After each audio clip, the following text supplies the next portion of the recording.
ಮಾತಾಡಿದ ಸಮೀರ್ ಅಂತ ಹೇಳ್ತಾ ಇದ್ರಿ. ಏನ್ ಮಾತಾಡಿದ ಸಮೀರ್?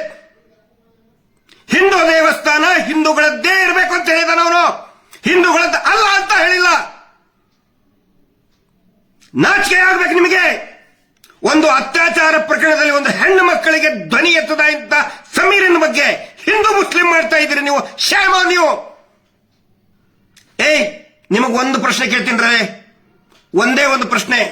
ನಿನ್ನ ಮನೆ ಹೆಣ್ಣು ಮಗಳಿಗೆ, ನಿನ್ನ ಮಗಳು, ನಿನ್ನ ತಂಗಿನೋ ಹೆಂಡತಿನೋ ತಾಯಿಗೋ ಯಾವನಾದ್ರೂ ಒಬ್ಬ ಕಿರಾತಕ ಹಿಂದೂ ಎತ್ಕೊಂಡು ಹೋಗಿ ಹಾಳು ಮಾಡಿದ್ರೆ ಆಯ್ತು ಬಿಡಪ್ಪ, ನಾನು ಹಿಂದೂ, ಅವನು ಅತ್ಯಾಚಾರ ಮಾಡಿದವನು ಹಿಂದೂ, ಹೋಗ್ಲಿ ಬಿಡು ಅಂತೇಳಿ ಸುಮ್ಮನೆ ಬಿಡ್ತೀಯ ನಾಲಾಯಕ್?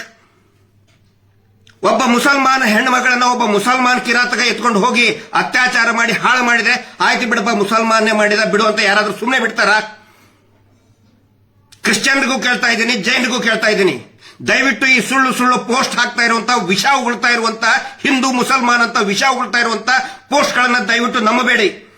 ಸಮೀರನ್ ಮೇಲೆ ಸೋಮೋಟೋ ಕೇಸ್ ಹಾಕ್ತಿರಲ್ಲ ನೀವು, ಸ್ವಯಂ ಪ್ರೇರಿತ ದಾಖಲೆ, ದೂರು ದಾಖಲೆನ ಮಾಡಿದ್ರಲ್ಲ, 299 ಅರೆಸ್ಟ್ ಮಾಡೋದಕ್ಕೆ ಬರೋದಿಲ್ಲ. ಸುಪ್ರೀಂ ಕೋರ್ಟಿನ ಆದೇಶ ಇದೆ. ನಿನ್ನೆ ಪೊಲೀಸರು ಬಂದು ಅರೆಸ್ಟ್ ಮಾಡಕ್ ಬಂದಿದ್ರಿ. ಈ ಕೋಮು ಗಲಭೆ ಎಬ್ಬಿಸ್ತಾ ಇರುವಂತ ಫೇಕ್ ಅಕೌಂಟ್ ನಲ್ಲಿ ಹಿಂದೂ ಮುಸಲ್ಮಾನ್ ಮಾಡ್ತಾ ಇದಾರಲ್ಲ, ಅವ್ರ ಮೇಲೆ ಯಾಕೆ ಸೋಮೋಟೋ ಕೇಸ್ ಇವತ್ತಿನವರೆಗೂ ರಿಜಿಸ್ಟರ್ ಆಗಲಿಲ್ಲ ಅನ್ನೋ ಪ್ರಶ್ನೆಯನ್ನ ನಾನು ಕೇಳ್ತಾ ಇದ್ದೀನಿ.